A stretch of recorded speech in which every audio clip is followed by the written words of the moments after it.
देखो इनके बीच में 90 डिग्री का एंगल है, तो इनका रिजल्टेंट मैं ऐसे नहीं लिख सकता V R plus V C is equal to E, this is wrong, क्योंकि दीज आर वेक्टर क्वांटिटीज, इनके बीच में 90 डिग्री का एंगल है, तो प्रॉपर्ली एंगल को लेकर जैसे वेक्टर क्वांटिटीज का रिजल्टेंट निकाला जाता है वैसे ही निकाला जाएगा।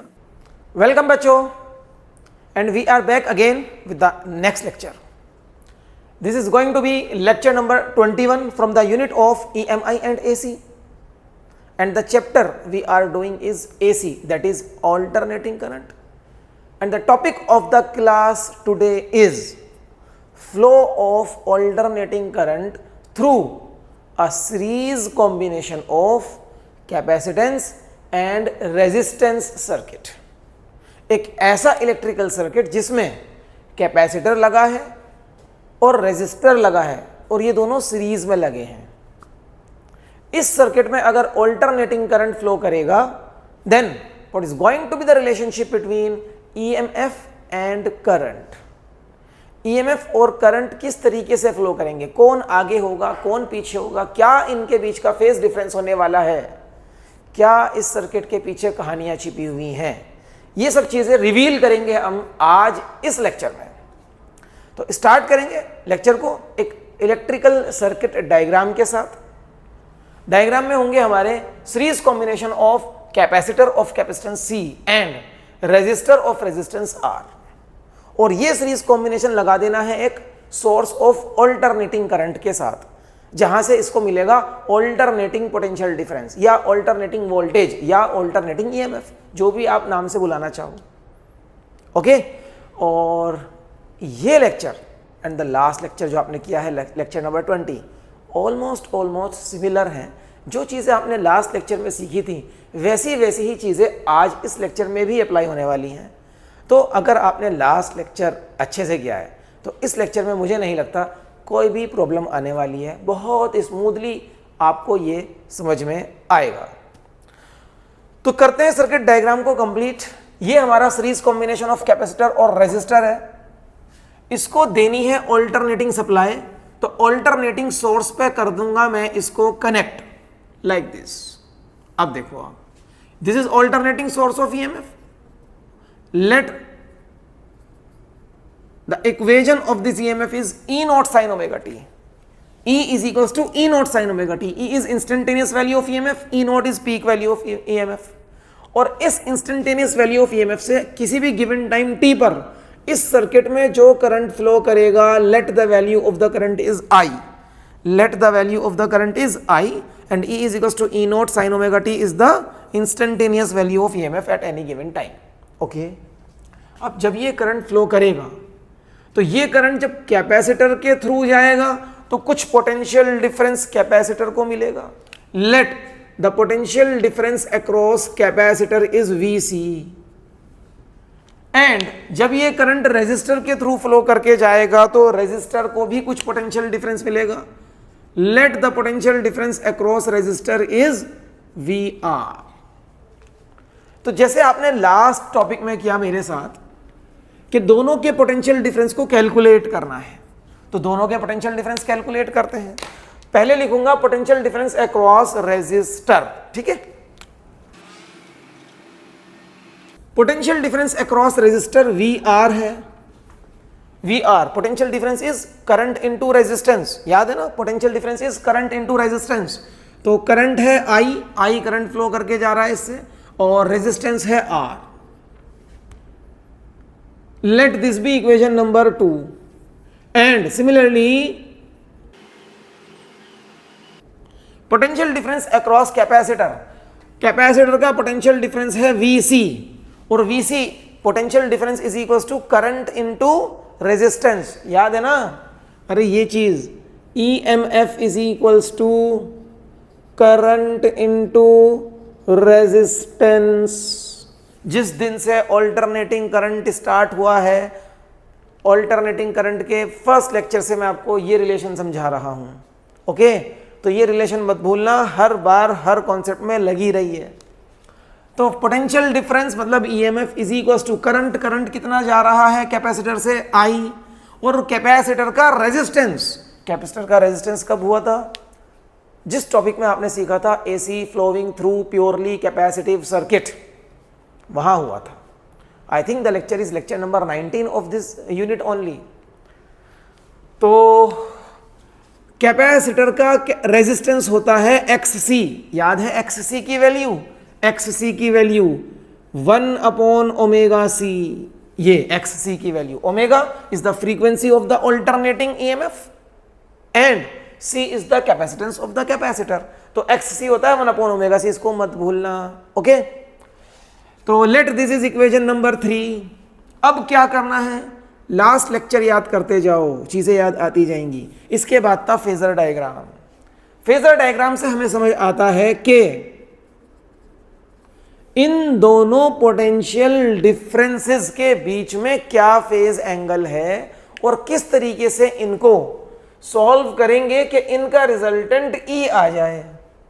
Because these potential differences, these alternating EMF, ये alternating EMF across the resistance and this is alternating EMF across the capacitance, they are phasor quantities, मतलब rotating vectors, ये vector quantities हैं बच्चों, ये vector quantities हैं। तो आप इनको simply ये नहीं बोल सकते, I cannot say over here के VR और VR और VC को ऐड करूंगा तो E आ जाएगा। आई कैन नॉट से दिस, ये मैंने आपको लास्ट लेक्चर में भी अच्छे से समझाया है। अगर किसी बालक ने लास्ट लेक्चर स्किप किया हुआ है, दैट इज लेक्चर नंबर 20, तो ये चीज मैंने वहां पर बहुत अच्छे से समझाई है, ये आप स्किप नहीं कर सकते। इसको करने के लिए प्लीज बच्चे लास्ट लेक्चर पे जरूर जाना पड़ेगा। आप अभी टाइप कर सकते हो AC flowing through series LR circuit, आगे लिखिए EMI एंड AC, उसके आगे फिजिक्स सीखो, आपको लेक्चर मिल जाएगा, लेक्चर नंबर 20 मिल जाएगा। ओके, तो ये चीज आपको वहीं से देखनी होगी कि क्यों आप ये नहीं लिख सकते, क्योंकि ये VR, VC और E they are not scalar quantities. Current electricity वाले चैप्टर में स्केलर क्वांटिटीज थी, अब ये वेक्टर है, तो वेक्टर क्वांटिटीज को वेक्टर के अकॉर्डिंग सॉल्व करते हैं। और ये फेजर क्वांटिटीज फेजर डायग्राम से समझ में आती हैं हमको कि किस तरीके से सॉल्व होएंगी। तो अभी बच्चों कुछ इलेक्ट्रिकल प्रॉब्लम है, लेकिन आई थिंक आपको बोर्ड पर सब चीजें विजिबल हैं ढंग से। Let me check.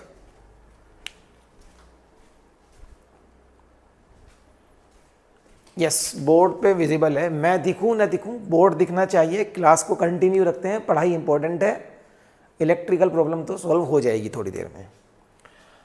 तो फेजर डायग्राम, फेजर डायग्राम, अब देखो फेजर डायग्राम बनाऊंगा मैं, एक लाइन मैंने ये बना ली, ठीक है, और एक लाइन इसके बनाऊंगा perpendicular like this. Now these are not X and Y axis, मैं इनको एक्स एंड वाई एक्सिस नहीं बोल रहा है ना, जरूरी नहीं है कि ये एक्स एक्सिस और वाई एक्सिस हो। ये लाइंस सिर्फ अपने फेजर डायग्राम को आसानी से समझने के लिए बनाई गई हैं। ओके, करंट, ये जो करंट फ्लो कर रहा है, इस करंट को मैंने ले लिया इस वाली लाइन पर, ये करंट है,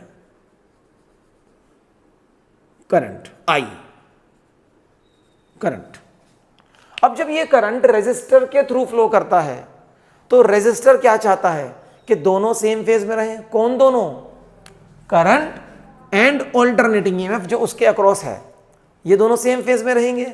अगर ये दोनों सेम फेज में रहेंगे तो VR इसी के साथ ऐसे जाएगा ना, लाइक दिस।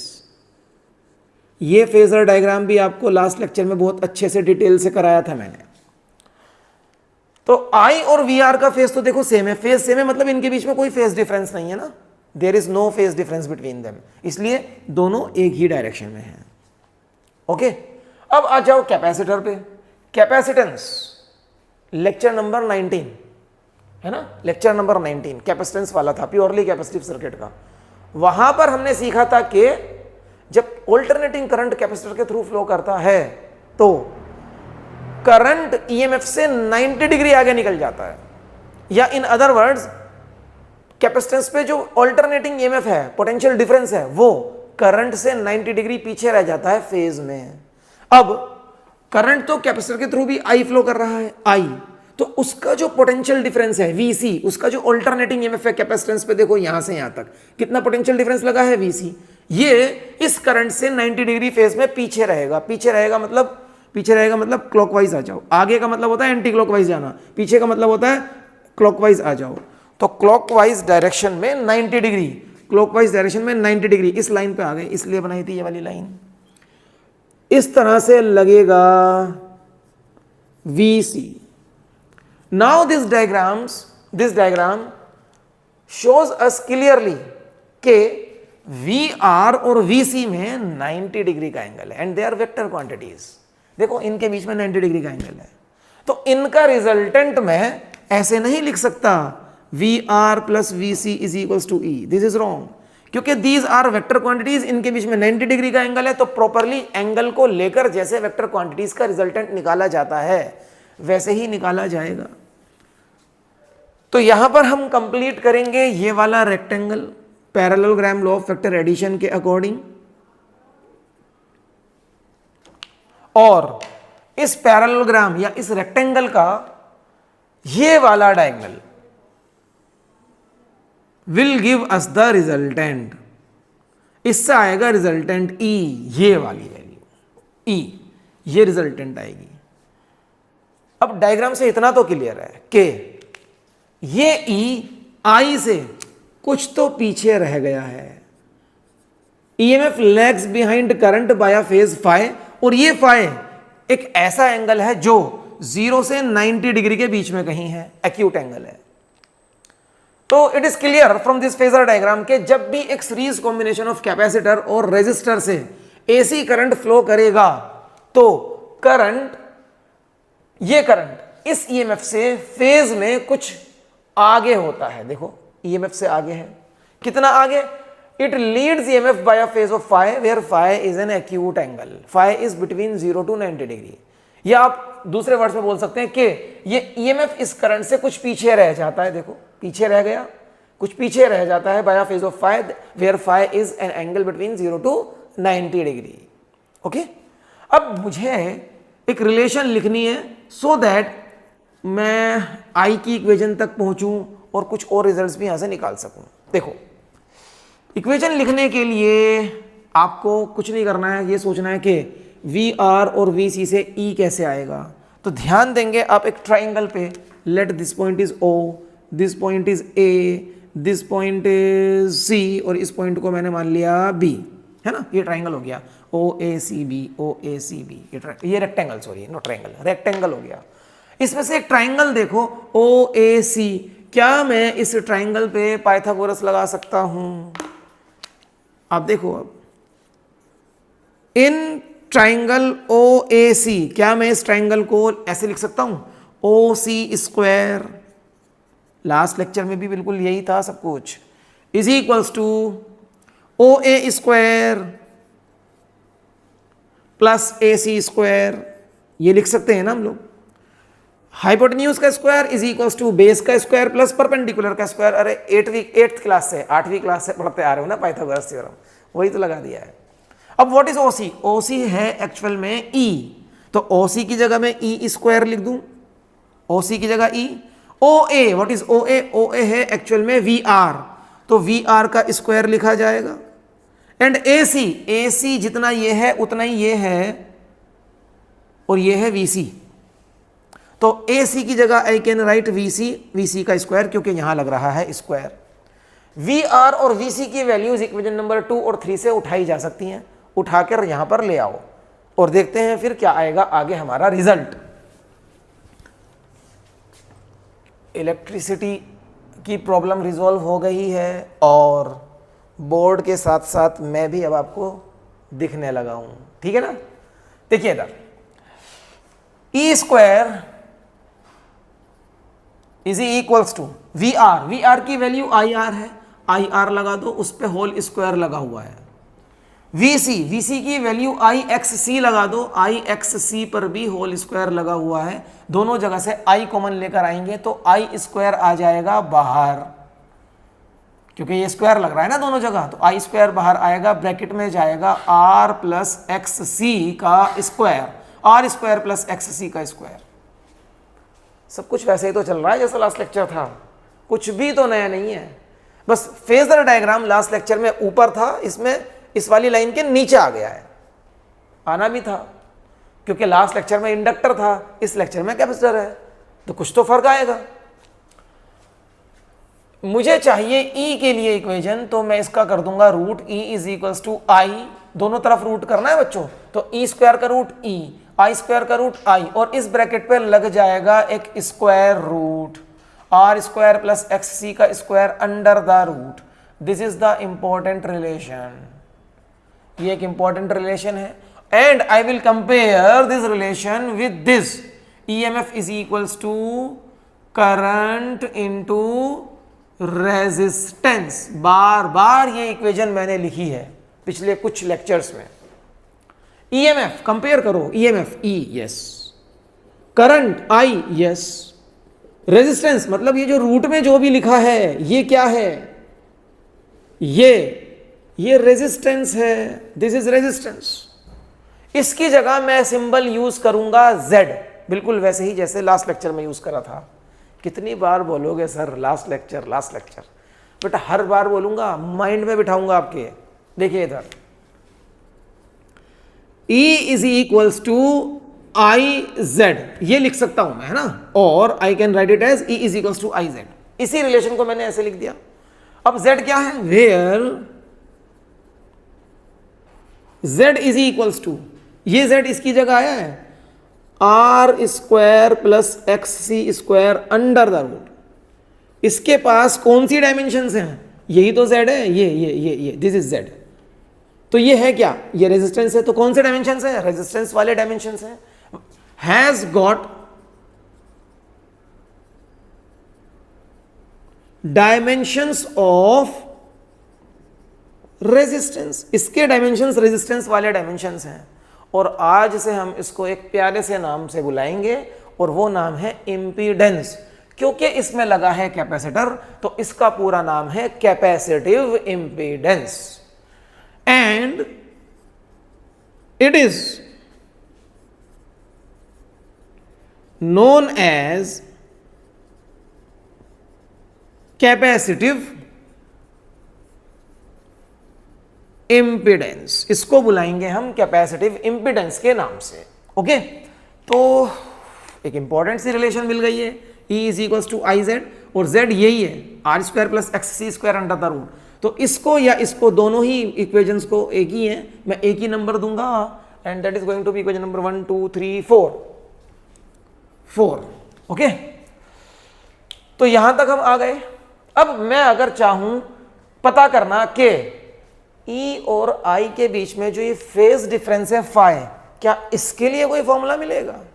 बिल्कुल मिलेगा। देखो कैसे मिलेगा फेज डिफरेंस। चलो पहले रिजल्ट लिख देते हैं ना, कि रिजल्ट क्या आया है।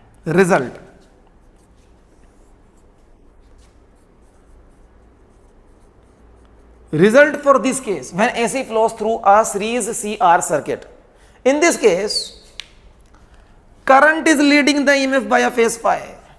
Current leads EMF by a phase phi, where phi is an angle between 0 to 90 degree. ये नहीं भूलना है।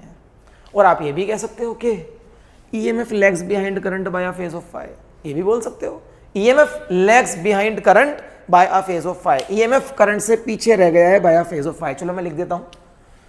बहुत से बच्चे आलकस से भरे होते हैं, उनको सब चीज़ लिख कर देनी पड़ती है। आप कौन से वाले बालक हो? क्या आप हर चीज़ मेरे लिखने के बाद लिखते हो, या कुछ वो चीज़ें भी नोट कर लेते हो जो मैं सिर्फ बोलता हूं और लिख नहीं पाता? कमेंट बॉक्स में बता दो।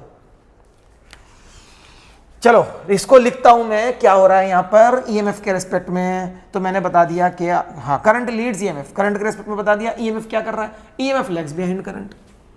तो EMF lags behind current by a phase of phi. What is phi over here? Phi is an angle between 0 to 90. ये भी लिख सकते हो आप रिजल्ट में। ओके, तो you can write result in any one of these two ways. ऐसे लिख लो, या जैसा मैंने वहां लिखा है वैसे लिख लो, आपका मन है, आपकी मर्जी है, कोई दिक्कत नहीं है मुझे या किसी भी टीचर को। लास्ट है फेज डिफरेंस का फॉर्मूला ढूंढना। फेस डिफरेंस समझ में तो आ रहा है, इन दोनों के बीच में फाई है और एक ऐसा एंगल है जो 0 से 90 के बीच में होगा, लेकिन वो एंगल होगा कितना, उसे ढूंढते हैं। तो हमारी हेडिंग हो जाएगी यहां पर फेज डिफरेंस। फेज डिफरेंस निकालने के लिए मैं tan फाई का सहारा लूंगा। tan होता है परपेंडिकुलर अपॉन बेस। आ जाओ इसी ट्राइंगल में जो है OAC, फाई के लिए परपेंडिकुलर ये है, AC मतलब ये, OB मतलब ये, VC ये परपेंडिकुलर है।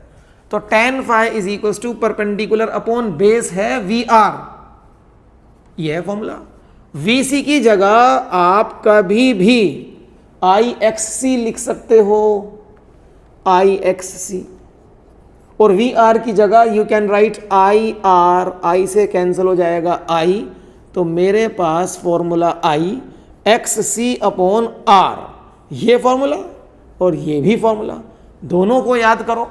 अगर आपको पोटेंशियल डिफरेंसेस मिले हैं और फेज डिफरेंस कैलकुलेट करना है, VC अपॉन VR। आपको अगर रिएक्टेंस और रेजिस्टेंस मिले हैं तो कैपेसिटिव रिएक्टेंस अपॉन R, ये हो जाएगा। और XC का फॉर्मूला 1 अपॉन ओमेगा C होता है। चाहो तो इस फॉर्मूले में आगे ये भी लिख सकते हो, है ना, वो चीजें हमेशा रहेंगी जो पहले पढ़ चुके हो। XC is 1 upon omega C, तो यहां पर XC की जगह 1 अपॉन ओमेगा C लिख दोगे तो tan phi is 1 upon omega C R। Okay, तो ये हो गया tan फाई का फॉर्मूला। अच्छा, 45 डिग्री फेज डिफरेंस कब आएगा? 45 डिग्री फेज डिफरेंस आएगा अगर XC और R इक्वल हो जाए। XC और R इक्वल कैसे होंगे? XC और R इक्वल हो जाए, मतलब अगर XC और R इक्वल हो गया तो VR और VC इक्वल हो जाएंगे। इट मींस अगर इन दोनों को सेम पोटेंशियल डिफरेंस मिल जाए तो फिर phase difference between I and E will be 45 degree, ये है इसका मतलब। और अगर VC VR से ज्यादा हुआ तो फेज डिफरेंस 45 से ज्यादा होगा। देखो चीजें VC की तरफ जाएंगी, ये